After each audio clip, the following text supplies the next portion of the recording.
you'll be hard-pressed to find a source of meat that is cheap and more maligned than pork, say for perhaps chicken.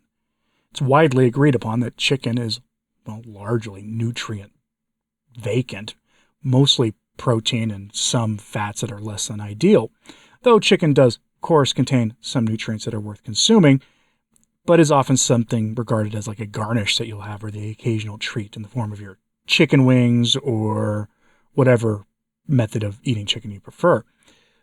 But you'll be hard-pressed to find something more maligned than pork aside from chicken. And it's hotly debated. Should you eat pork on a carnivore diet? I have touched on this before, and I'll say it again here. I eat pork on a carnivore diet, and it has never negatively impacted me. A key to remembering if you should eat pork or any other meat that's not a ruminant on your carnivore diet is, what phase of your carnivore diet are you in? Are you at that early phase of elimination, where you're eliminating everything to see what your body can tolerate or not? If you're in the early elimination phase, maybe pork isn't for you, especially if you're dealing with a whole host of these metabolic conditions that lead people to try a carnivore diet in the first place. Yes, the classic way of doing a carnivore diet is beef, butter, bacon, and eggs, but I am myself allergic to eggs, at least egg whites. And so when I started, I had to eliminate eggs entirely, which was not that hard since I was allergic to them.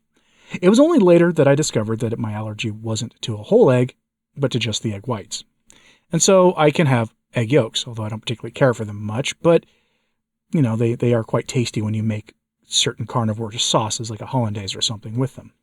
The same principle here kind of applies to pork. Ideally, in the elimination stage, you're not even eating bacon. I know that's hard for some people. Bacon is wonderful and practically considered like a holy thing in the carnivore community, at least among those not doing the lion diet. But there are some cases to be made for eating pork. And if you're going to try to eat pork, it's best to do it at the reintroduction phase, where you're starting to bring other things besides beef or lamb or whatever into your diet. And part of the case for it is, of course, cost. We're all worried about the cost of food these days with inflation, we're told, being at around 8%. I say we're told because I suspect there's more of a compounding effect of inflation on your cost of food than anything else. It's cheap. It's a high source of protein. Easy to get fatty cuts of pork. I mean, I threw a pork belly into my grill this morning, and now it's resting, and it's going to be magnificent later. Like I said, I can eat pork and be just fine. But there's a case also from a nutrition level to eating pork, and that is first that pork has more vitamins B6 and thiamine than beef does. It also contains relatively high levels of potassium. And this is where you've seen people in passing say you can eat bacon and get your potassium better than you can from a banana, and that's true as long as you're measuring like amounts. It takes a fair amount of cooked bacon to do it, like 5-6 pieces, which seems like a lot to normal people, but to carnivores, you're just getting started at 5 or 6 pieces of bacon. But pork actually also contains fairly high levels of zinc, vitamin B12, niacin, phosphorus, calcium, and iron. It also contains vitamins A and C in trace amounts in the flesh, just like anything else will. So yeah, you can actually eat pork on a carnivore diet. And a couple of caveats you're going to run into here. Yes, it is better to eat the heritage breed porks. These are more the designer porks, I guess you could say, the fancier restaurant breeds of pork. Berkshire pork is the probably easiest to get.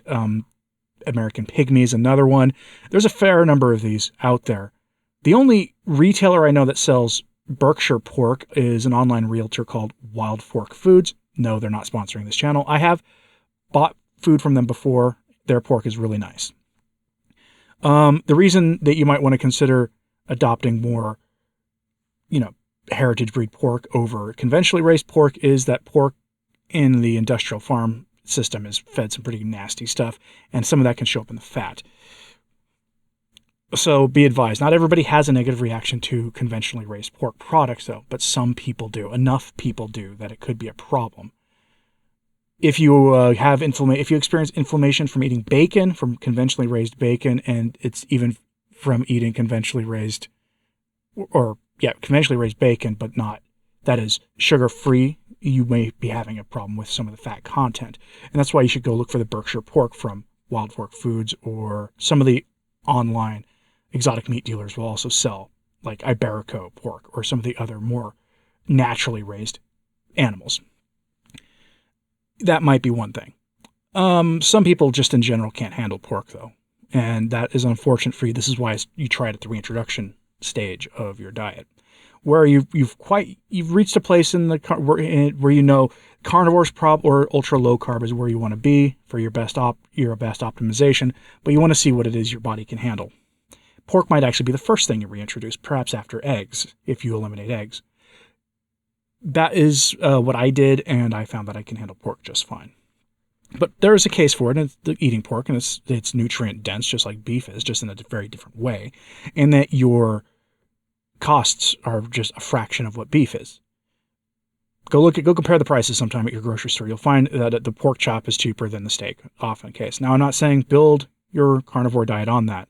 You should still have ruminant animals, the flesh of ruminant animals, as like the foundation of your carnivore diet. You really should. But you can supplement the protein with pork ribs, pork shoulder, Boston butt, whatever your favorite cut is. And pork is very diverse in how it can be cooked. A lot of different ways. It's very versatile. I also think a pellet grill is a relatively affordable way for you to really make your cooking more dynamic. That's how I cooked my pork belly this morning. And this is the time of year where you can often find them marked down. We are after the summer grilling season. Walmart and other places will have a lot of these on sale to try to move their stock before Christmas. So this is a good time to look. The next really good time will, of course, be right around Christmas and in spring, just before the grilling season begins. But I'm curious, do you eat pork on your carnivore diet? And if you do, what advice would you give to people? Do you find that grocery store pork is just fine for you? I found that generally it is for me. I don't have like inflammation issues the way that other people do. My own personal inflammation issues have to do with past gym accidents and injuries related to just carrying too much body weight, that kind of thing. So usually I can handle pork just fine. There's always, of course, the exception when reading any like processed meat that you should actually look to see what's in the processed meat in the first place. Do you really want to go there when we're talking about animals that are fed really kind of nasty stuff? So you should actually go and make that decision for yourself. But organic pasture-raised pork is available in a lot of places. Berkshire pork is widely available online, as are other heritage breed pigs. And Iberico is often considered the Wagyu of pork, and it's magnificent stuff if you can afford it. It's still, compared to Wagyu, pretty cheap compared to Wagyu. It tends to cost something around the price of USDA prime steak, though. But I'm curious, what do you think about eating pork on a carnivore diet? Are you just against it, that it should just be all ruminants, maybe not even eggs? Let me know in the comments what you think of this proposition, that eating pork is okay on a carnivore diet. And hit like and subscribe. If you haven't, it does help. Sharing this on social media helps too. I'm Anthony Stein, Practical Carnivore, and thanks for your time today.